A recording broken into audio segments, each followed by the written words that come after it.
hablar de cómo Dios nos consuela en medio de nuestras aflicciones. Y bueno, sabemos que todas pasamos por momentos difíciles. ¿O hay alguien aquí que toda su vida sea color de rosa? Levante la mano. Nadie. Entonces, todas pasamos por momentos difíciles a lo largo de nuestra vida, aflicciones propias del día a día, situaciones en las que incluso a veces sentimos que estamos solas, ¿no? O que nadie nos entiende.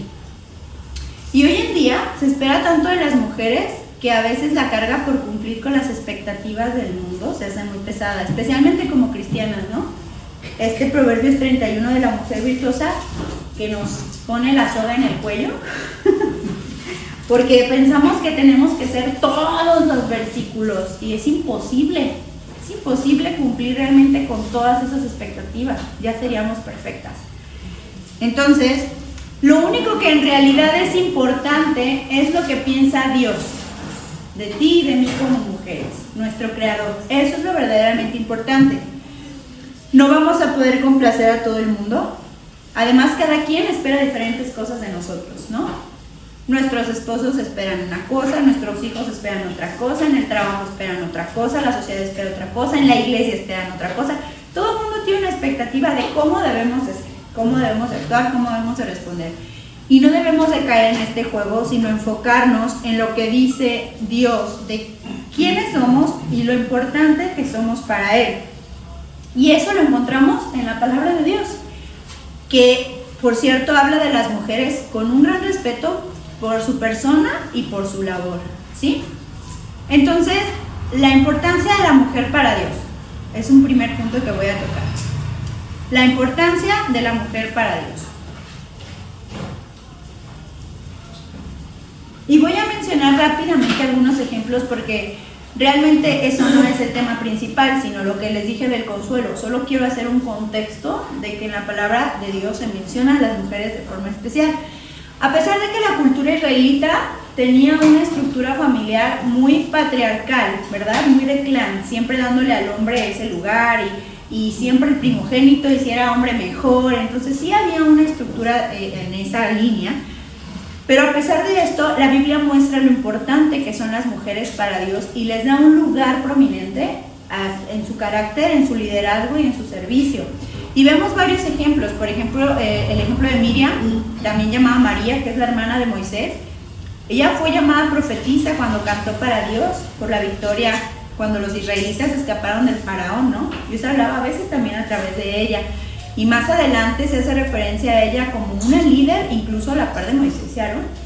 Y acuérdense que ella iba cantando, ¿no? La primer panderista que se menciona, de hecho, iba ahí abriendo, cantando que Dios había abierto el mar.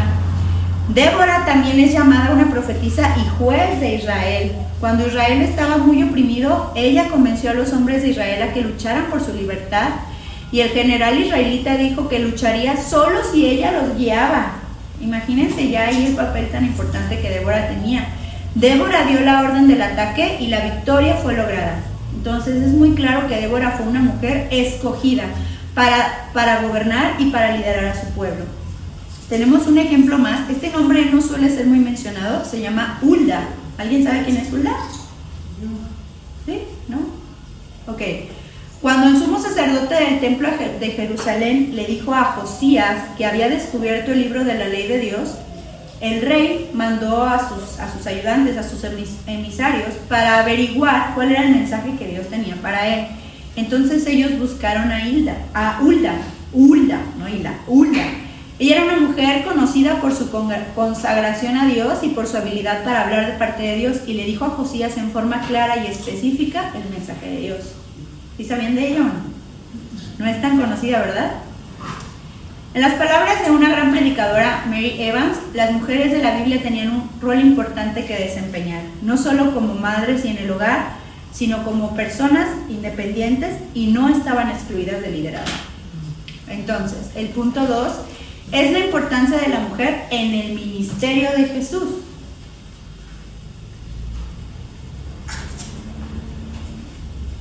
Porque vemos que Jesús también manifiesta la importancia, la apreciación y el respeto genuino que él tenía por la mujer. La forma en que él aceptó e incluyó a las mujeres en su vida y en su ministerio hace un gran contraste con las actitudes que venían de antes, cómo Jesús empezó a incluirlas, ¿no? Y de sus contemporáneos. Jesús veía a las mujeres como personas para y por las cuales había venido al mundo, personas importantes. ¿Y cómo podemos darnos cuenta de esto? Por la forma en la que él interactuaba, de forma individual. De hecho, por ahí escuché a un predicador una vez decir, y me llamó muchísimo la atención, que si se daban cuenta, cuando Dios le hablaba a los hombres, les pedía que subieran a algún lugar a orar. Y con las mujeres, Dios viene y se acerca a ellos. ¿Se habían dado cuenta? Dios tiene ese cuidado. Jesús fue y buscó a la samaritana. Siempre Jesús con la mujer ha tenido esa delicadeza, ese trato diferente. A los hombres era, sube al monte y búscame. Y acá era, yo te busco. Entonces, Él nos ve con ese amor y con ese cuidado. Además, había prominencia de ellas en sus parábolas y participación en los ministerios. Jesús nunca dice que las mujeres tienen el mismo rol específico en la vida y tampoco las encaja en una sola cosa. Él no nos da un mandamiento exclusivo para mujeres. Al contrario, el valor y la importancia que Jesús nos da está demostrado en el amor y respeto con el que se relacionaba con nosotros. No, Marta, no te afanes, mira, aquí está, a mis pies, cerquita de mí. Esto es lo que a mí me importa, una relación con ella. Ella entiende lo que yo quiero. María entendía lo que Dios quería, lo que Jesús quería, una relación. Y Marta preocupada por los afanes, deja eso, mira, acá. Jesús no se puso, ¿qué estás haciendo aquí? Vete allá a hacer los quehaceres de la casa. No, Él la quería ahí. Él nos quiere a ti y a mí como mujeres cerca de su corazón. Y el inciso C, la importancia de la mujer para Dios en la iglesia.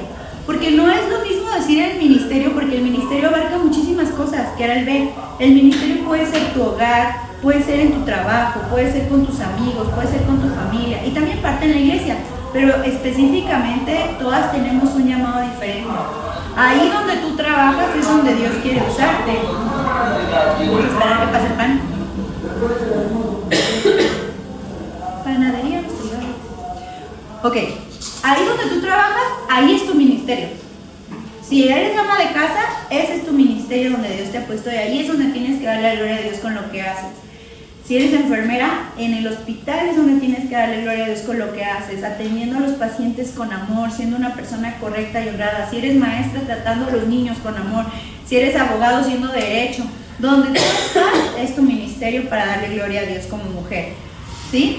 Pero en la iglesia en específico, vemos que a pesar de que había persecución y sufrimiento en la iglesia a través de los siglos, muchas mujeres llevaron y siguen llevando a otros a la fe en Dios.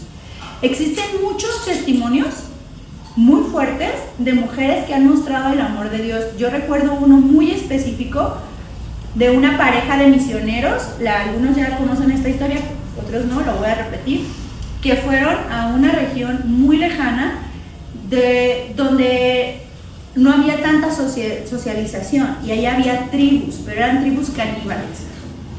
Entonces esta pareja de misioneros va y les empieza a predicar y ellos se comen al esposo de ella y ella les sigue predicando y les dice que los perdona. El testimonio de ella al perdonarlos y mostrarles amor a pesar de lo que habían hecho con su esposo fue lo que convenció a su corazón y se convirtió, y toda esa tribu se hizo una iglesia en esa isla. Pero eso es una situación de una mujer y hay muchos testimonios, pero ese es uno de los que a mí más me puede impactar porque se comieron a su esposo. O sea, no fue algo de le dieron un golpe, te chocaron tu carro, se comieron a su esposo. Y a esas personas que le hicieron eso, lo siguió amando y por ello siguió aguantando y siguió predicándoles el amor. Y el ver el corazón de ella fue lo que los convenció. Y muchas cosas. Una cosa que Dios nos dio a las mujeres como regalo es el poder ser mamás. Y ese amor que mostramos a los hijos, esa dedicación, es algo que yo no creo que al 100% pueda entender un hombre, aunque sea un muy buen padre. No creo que sea lo mismo. Creo que la mujer tiene algo ahí en su corazón. Y eso te ayuda cuando hablas del amor de Dios a otros, como en ternura, empatía, son ciertas características del carácter que son de la mujer, ¿no? Los hombres raramente son tiernos, son de esa manera. Las mujeres lo traemos por naturaleza. Sí hay hombres tiernos, pero la mayoría no lo son. Entonces, en esta forma en especial, las mujeres de la iglesia se dedicaron a proveer servicios de caridad, cuidado a los necesitados, a los enfermos, a los extranjeros, a las viudas, lo cual era y es una actividad importante todavía en la iglesia, en nuestra comunidad. También fueron misioneras compartiendo el mensaje de Jesús. Dios nos creó a su propia imagen también. Incluso Jesús estuvo dispuesto a arriesgar su reputación para salvarla de ellas, ¿no? A él no le importó que la samaritana no fuera judía. A él no le importó que estuvieran a punto de apedrear a una mujer por haber sido descubierta. Él arriesgó su ministerio por amarlas, por salvarlas, por predicarles, por mostrarles su amor.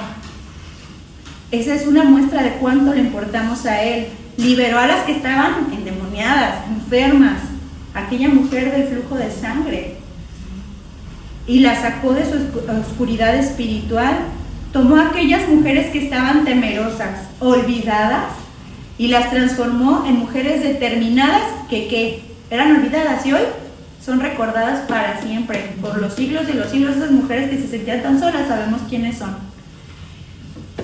Eso nos lleva al día de hoy, aquí a nosotros. Tu mujer, eres muy importante para Dios. Eres especial para Él. No escuches voces que te digan otra cosa. No escuches voces que te digan que eres menos, que no vales, que no sirves para algo, que estás sola, que ya pasó tu tiempo, que estás incompleta, que si no te casaste no hiciste lo que tenías que hacer. La gente es cruel con sus expectativas. Y en palabras como dijo un escritor, Don Quijote, dijo: es tan ligera la lengua como el pensamiento, que si son malas las preñeces de los pensamientos, las empeoran los partos de la lengua. ¿Se entiende? ¿Sí o no? ¿No? A ver, ¿quién lo explica? A ver, mi mamá dijo que si lo entiende lo va a explicar, después de masticar el cacahuate que se acaba de echar. Pues sí, dice, estoy de acuerdo con Don Quijote. Pero cuando habla es muy fácil hablar y lo haces más peor. Las preñeces, o sea, preñar, cuando lo diríamos que sería como la raíz de lo que estás diciendo, que estás embarazado, todavía no se da, ¿sí? Es tan ligera tu lengua, o sea, es tan fácil, y el pensamiento, que si son malas las preñeces de esos pensamientos, o sea, la raíz apenas, las empeoran los partos, o sea, ya cuando se dio de la lengua. O sea, si el solo pensarlo ya es malo, el esparcirlo es todavía peor, ¿sí? A eso se refiere. Sé que las palabras están medio rebuscadas.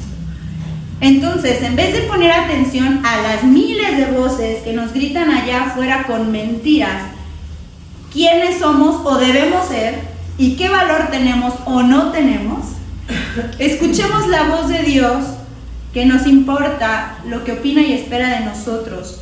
Y Dios dice en su palabra que eres hija de Dios, que eres liberada por el sacrificio de Jesús, de la muerte y del pecado, que eres bendecida y escogida con bendición espiritual, que eres elegida, santa e irreprensible, que eres vivificada junto con Jesús y que eres miembro del cuerpo de Cristo, que es la iglesia, y participante de sus promesas. Todo eso dice la palabra de Dios de ti y de mí. ¿Sí? Gavita. Entonces, ay, Dios, ¿quién escribe tanto? Como puntos importantes, vamos acercándonos a lo que es el mensaje central de Dios como consuelo. Vemos que Él está presente en la aflicción. Dios consuela todo sufrimiento asegurando su presencia, incluso en los momentos más oscuros. Él es una fuente de fortaleza. A ver, mami, ¿puedes buscar por favor Salmo 23:4?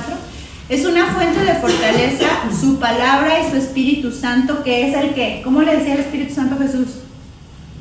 Yo me voy, pero les dejo un consolador, el que nos consuela, el que nos escucha, el que nos abraza. Entonces, salud. Su palabra y su Espíritu Santo, que es el consolador, nos brindan refugio y aliento, como se menciona en el Salmo 23:4. Aun cuando yo pase por el valle más oscuro, no temeré, porque tú estás a mi lado. Tu vara y tu callado me protegen y me confortan. No importa el momento que estés pasando.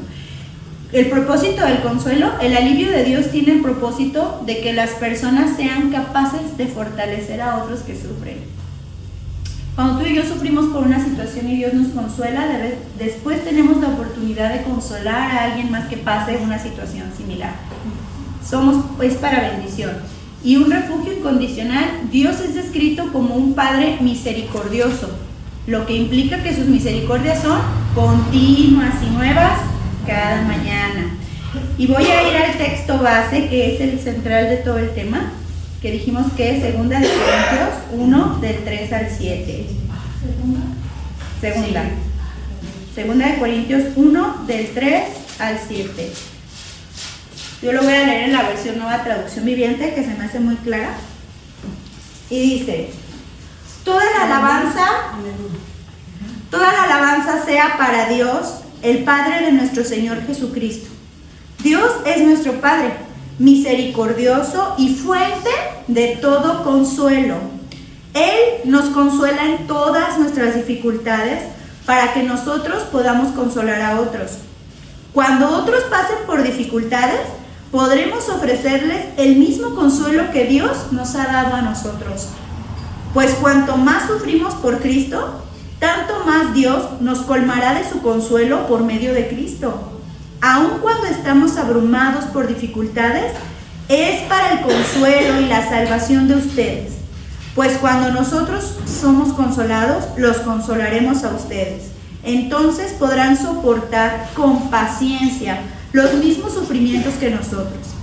Tenemos la plena confianza de que al participar ustedes de nuestro sufrimiento, también tendrán parte del consuelo que Dios nos da. Fíjense, Pablo qué claro tenía que todo lo que él estaba pasando iba a servir para esperanza, para consuelo de otros, incluidos tú y yo, muchos años después.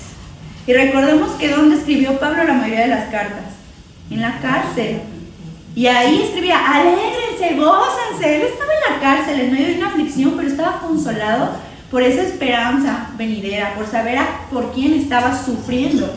Estaba sufriendo por amor a Dios. Así que es un sufrimiento que no te importa, porque sabes por de dónde viene y para qué, que tiene un propósito, ¿sí? Entonces, aquí quiero hacerles una pregunta que cada quien se va a hacer. Si traen a anotar, anótenla y ustedes contesten. Si hoy tu corazón pudiera describirse con una palabra, ¿cuál sería? El estado de tu corazón. Puede ser algo bueno o no tan bueno. Cansado, agradecido, en paz, triste, esperanzado, motivado, decepcionado. ¿Cuál sería?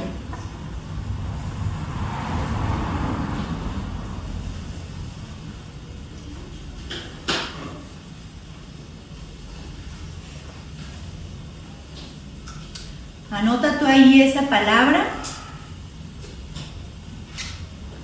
y reflexiona unos segundos. Voy a dar medio minuto para que pienses por qué escogiste esa palabra, qué te llevó a estar en esa situación en tu corazón hoy. Si es una palabra positiva, ¿qué te hace sentir? Y si es una palabra que no es positiva, ¿por qué crees que estás en esa palabra, en ese lugar, en este momento? Mientras tú sigues pensando eso, te comparto. Muchas veces como mujeres somos fuertes para todos, pero guardamos silencio por dentro de lo que nosotros vivimos. Hoy queremos recordar que el amor de Dios no es lejano. Él se acerca y se acerca especialmente cuando estamos quebrantadas. Vamos a buscar por favor el Salmo 34, 18.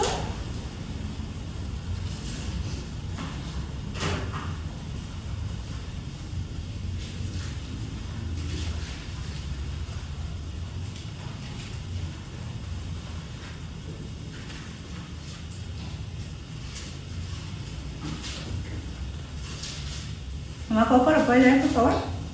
Cercano está Jehová a los quebrantados de corazón y salva a los contritos de espíritu. El Señor está cerca de los que tienen quebrantado el corazón y rescata, acá dice, a los de espíritu destrozado. ¿Sabes? Entonces aquí nos enfatiza que Dios no huye del dolor, no, Él viene y se acerca cuando estamos en ese momento, está con nosotros. ¿Y qué dice Isaías 43:2? Es un versículo muy conocido.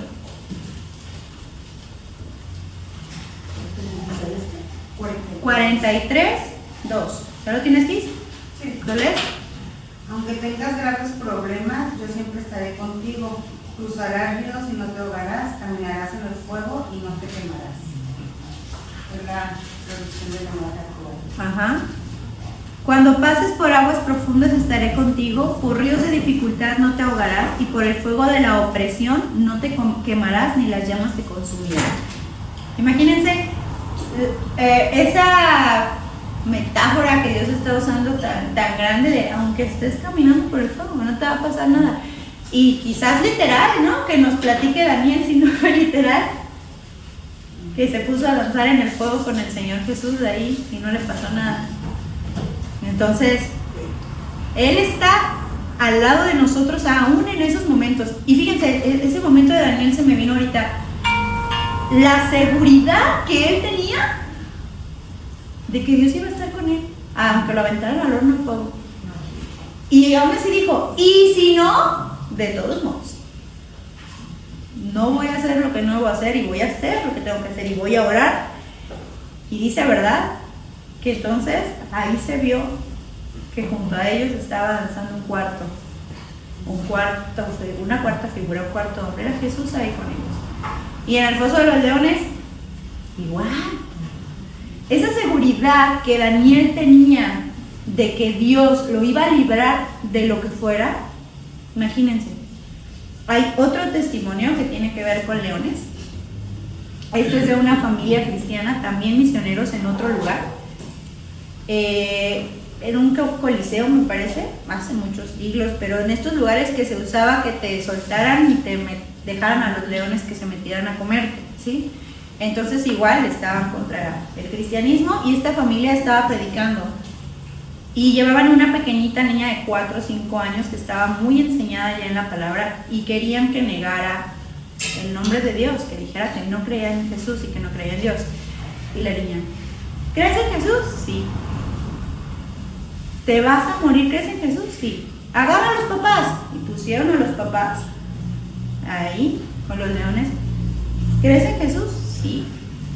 Y dejaron que se comieran los papás. ¿Te toca a ti? ¿Crees en Jesús? Sí. Esa niñita igual. La fe de esa niña revolucionó el corazón de muchos de ellos. Vio morir a sus padres por el evangelio, pero se mantuvo. Y son historias verídicas porque incluso creo que ella lo escribió y años después predicaba. O sea, ella era esa niña. Y son cosas que te van contando, ¿no? Por generaciones.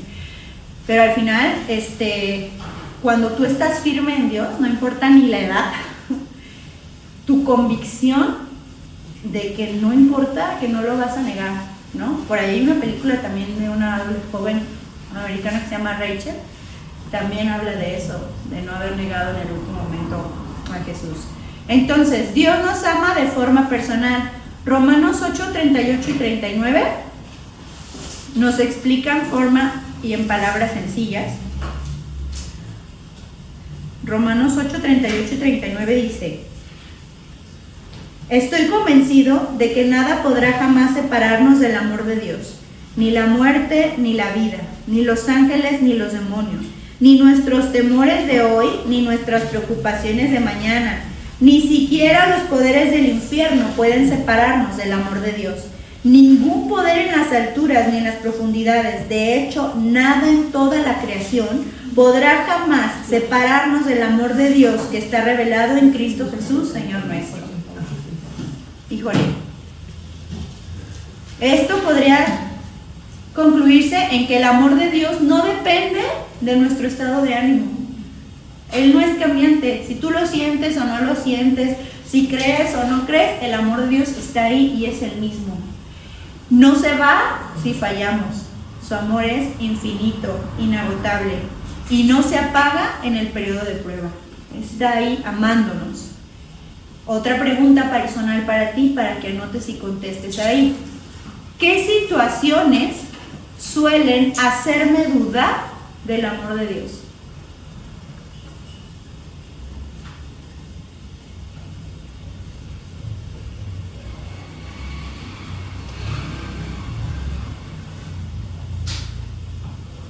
¿Qué situaciones suelen hacerme dudar del amor de Dios?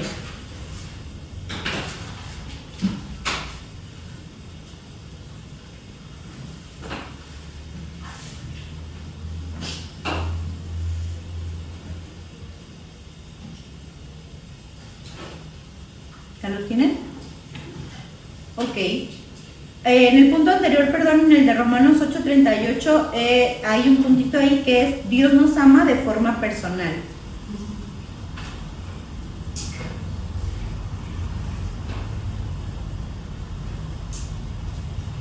Y ahora el otro puntito que sigue es: Dios ve y consuela mi aflicción.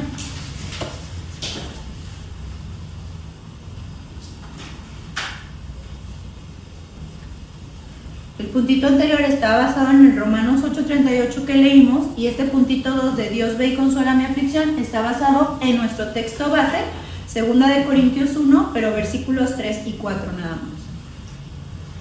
2 de Corintios 1, 3 y 4. Y en estos versículos lo que podemos resumir, así como resumimos algo en Romanos, es que Dios se presenta como Padre de misericordia, que Él consuela para sanar, que es lo que decíamos cuando leímos el texto, ¿verdad? Que es para sanar a otros, y que eso nos ayuda a un propósito, que es el de consolar a otros. ¿Sí? Dios se presenta como Padre de misericordia, consuela para sanar y con el propósito de consolar a otros. Y ahora ahí, para el puntito 2, abajo del puntito 2, otra pregunta personal. ¿Alguna vez alguien te consoló en un momento difícil y cómo te hizo sentir eso?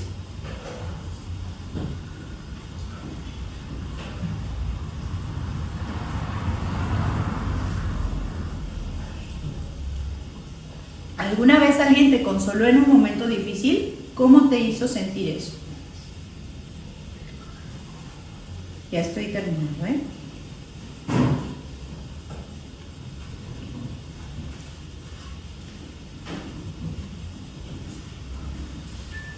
¿Listo? Si no, ustedes me dicen.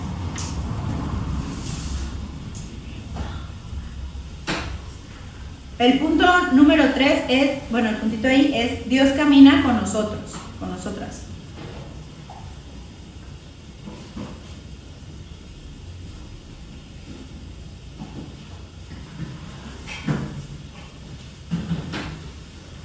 Y ese está basado en Isaías 43:2, que también ya lo leímos. Isaías 43:2. Y lo podemos resumir en que Dios no se quita del proceso y que nunca quita su presencia. No se quita del proceso y no quita su presencia. Y aquí voy a decir una frase clave, que es: no estás sola en lo que estás viviendo, Dios está contigo. No estás sola en lo que estás viviendo, Dios está contigo. Ahora, por favor, las que traen cuaderno, van a arrancar un papelito como este tamaño, o bueno, ok, les voy a decir lo que van a hacer para que sepan de qué tamaño arrancarlo, porque algunas tienen la letra más grande.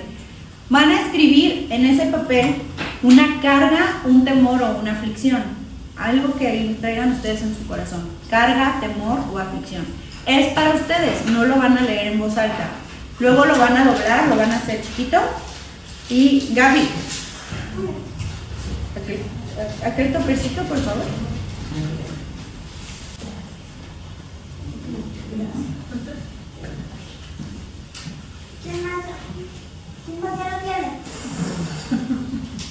Ay, esa asistente es muy exigente.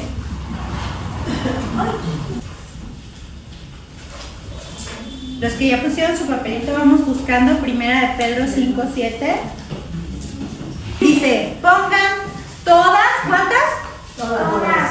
todas sus preocupaciones y ansiedades en las manos de Dios, porque Él cuida de ustedes. Entonces, hoy dejamos nuestras cargas en manos del Dios que nos ama y nos consuela. ¿Realmente lo crees? ¿Se la dejaste a Él? Sí. Esa situación se la vamos a dejar a Dios, confiando que Él nos ayuda, que Él nos consuela, que Él puede resolverla. Acabas de soltarla. Ya, no te preocupes porque se la acabas de poner ahí y vas a confiar que Él va a hacer lo que tenga que hacer. Entonces, te invito por favor a que cierres tus ojos. Vamos a hacer una breve oración.